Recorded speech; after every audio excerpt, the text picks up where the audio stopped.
বন্ধু বান্ধৱীসকল আকৌ এবাৰ স্বাগতম জনাইছোঁ মোৰ ইউটিউব চেনেললৈ। আজি মই এই ভিডিঅ'টোত অসমৰ প্ৰাচীন ইতিহাস সম্পৰ্কে আলোচনা কৰিম।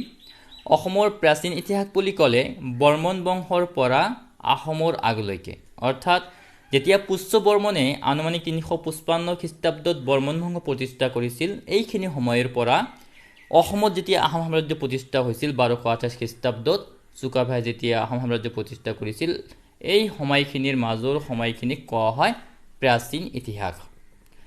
আপোনালোকে মনত ৰাখিব যে বৰ্মন বংশ প্ৰতিষ্ঠা হোৱাৰ পৰা আহোম সাম্ৰাজ্য প্ৰতিষ্ঠা হোৱাৰ আগলৈকে।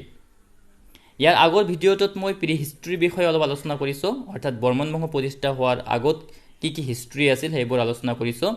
যদি আপোনালোকে সেই ভিডিঅ'টো চোৱা নাই, ডেছক্ৰিপশ্যন বক্সত লিংকটো দিয়া আছে, তাত ক্লিক কৰি আপোনালোকে মোৰ আগৰ ভিডিঅ'টো চাব পাৰিব। তেনেহ'লে সময় নষ্ট নকৰি আজিৰ এই গুৰুত্বপূৰ্ণ ভিডিঅ'টো আমি আৰম্ভ কৰোঁ।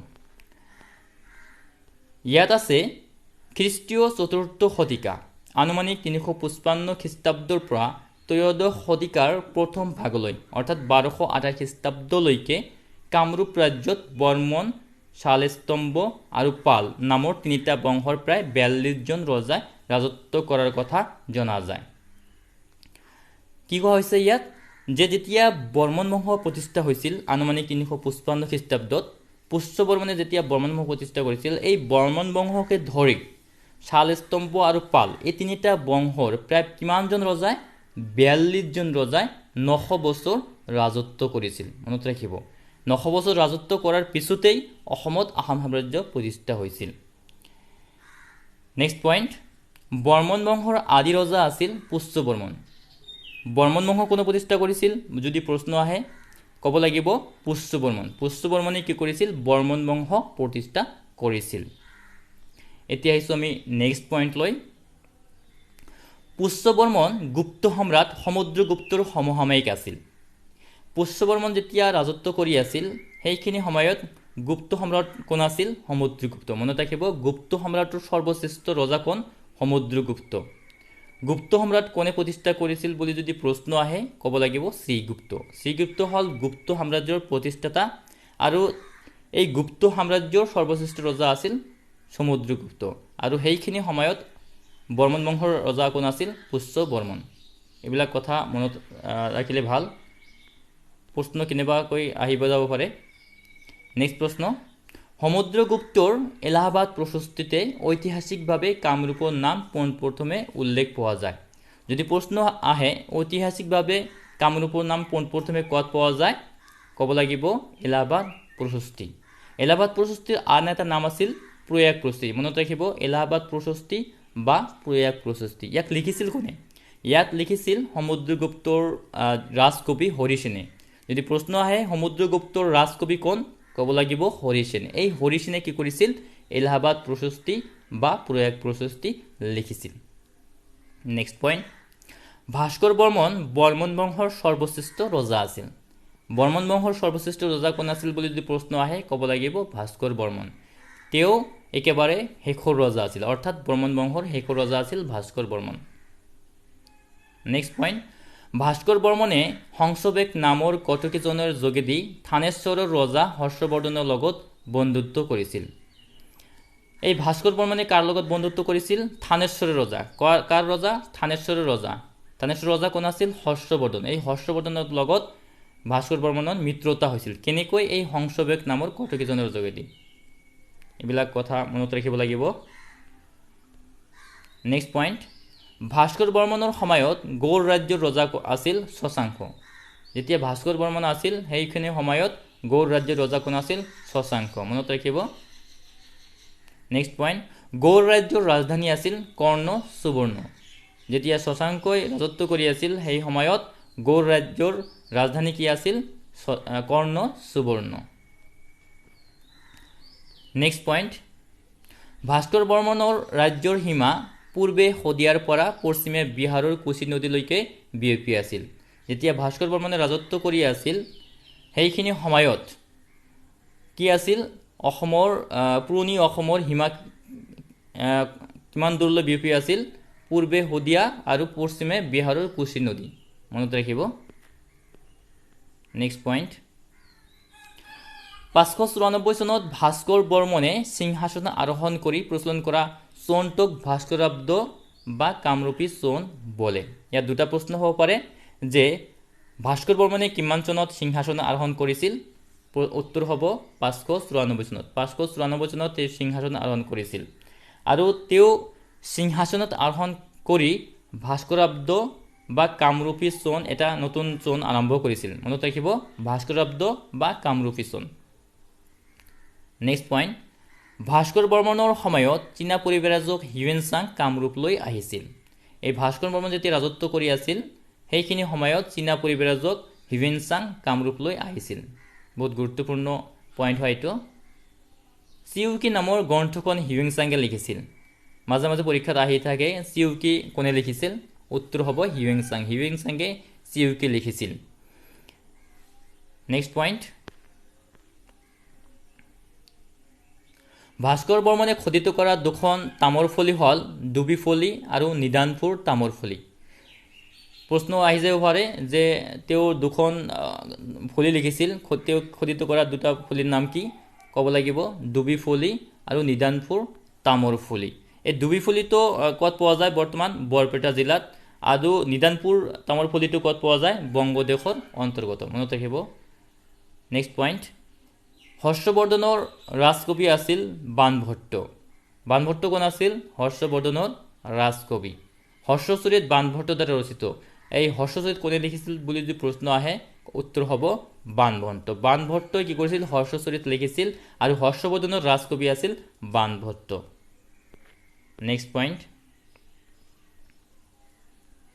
শালস্তম্ভ বংশৰ প্ৰতিষ্ঠাতা হ'ল অৱন্তী কুমাৰ বা শালস্তম্ভ। কি হ'ল?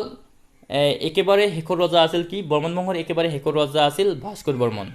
আদি ৰজা কোন আছিল? পুষ্য বৰ্মন। এই পুষ্য বৰ্মন প্ৰথম ৰজা আছিল আৰু শেষৰ ৰজা আছিল ভাস্কৰ বৰ্মন।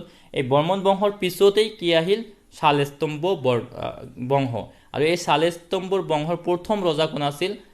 শালস্তম্ভ। তেওঁৰ নামেৰেই তেওঁৰ বংশটো প্ৰতিষ্ঠা হৈছিল। তাৰ আন এটা নাম আছিল অৱন্তী কুমাৰ। মনত ৰাখিব। আৰু এই শালস্তম্ভ বংশৰ একেবাৰে শেষৰ ৰজা আছিল ত্যাগ সিংহ। ত্যাগ সিংহ শালস্তম্ভ বংশৰ শেষৰ ৰজা।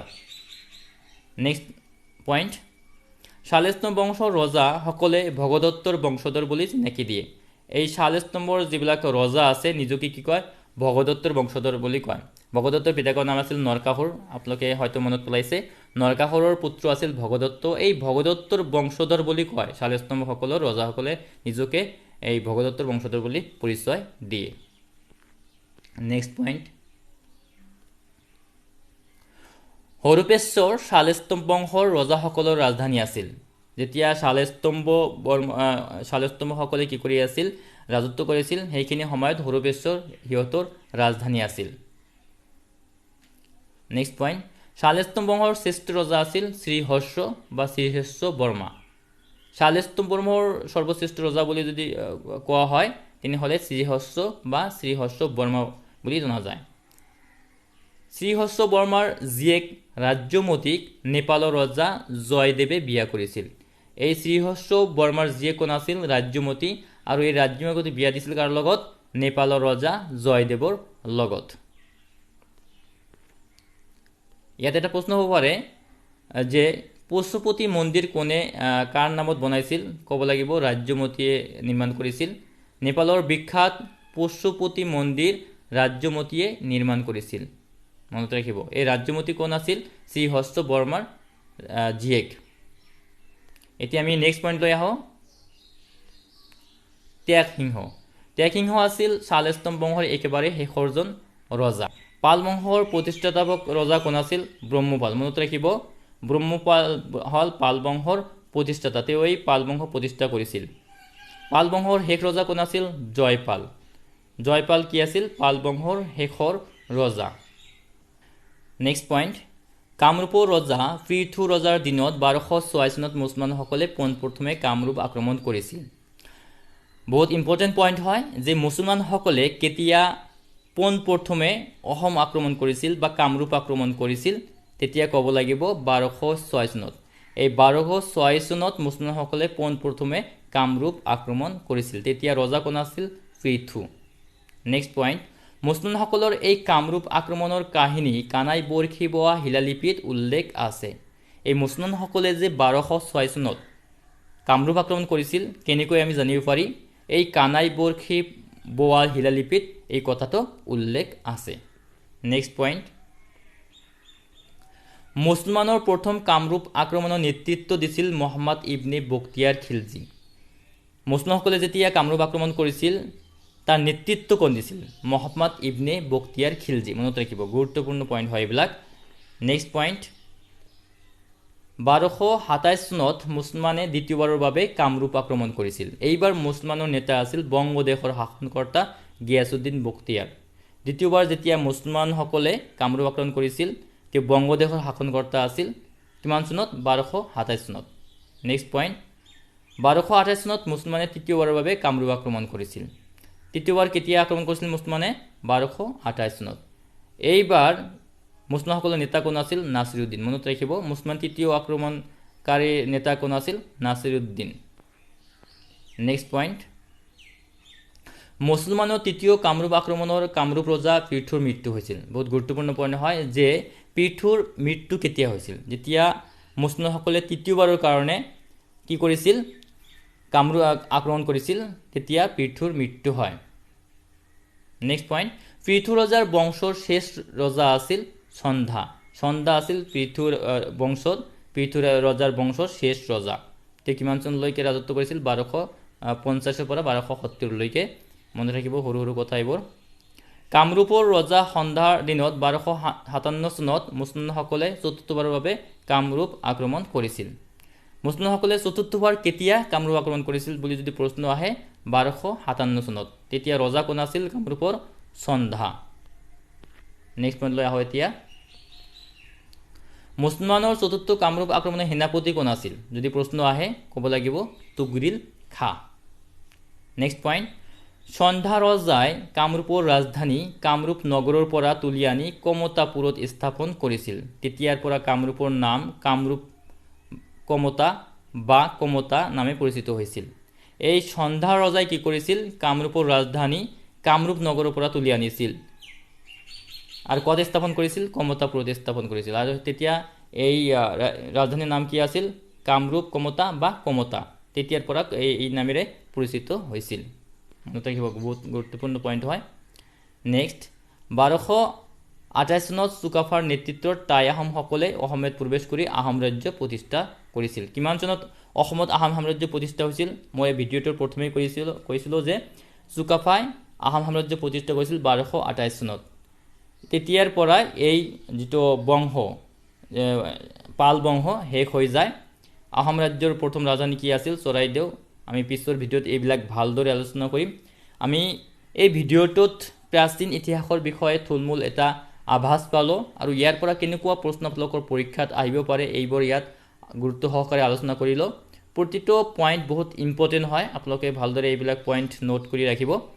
নেক্সটত আৰু এটা ভিডিঅ' বনাই আপোনালোকৰ কাষত লৈ আহিম। সেইটো মূল হ'ব আহোম সাম্ৰাজ্যৰ ওপৰত যিবিলাক গুৰুত্বপূৰ্ণ প্ৰশ্ন সেইবোৰ তাত আলোচনা কৰিম। তেনেহ'লে আজিলৈ আহোঁ। যদি ভিডিঅ'টো ভাল লাগিছে লাইক, কমেণ্ট আৰু শ্বেয়াৰ কৰিব। যদি এতিয়ালৈকে মোৰ চেনেলটো ছাবস্ক্ৰাইব কৰা নাই প্লিজ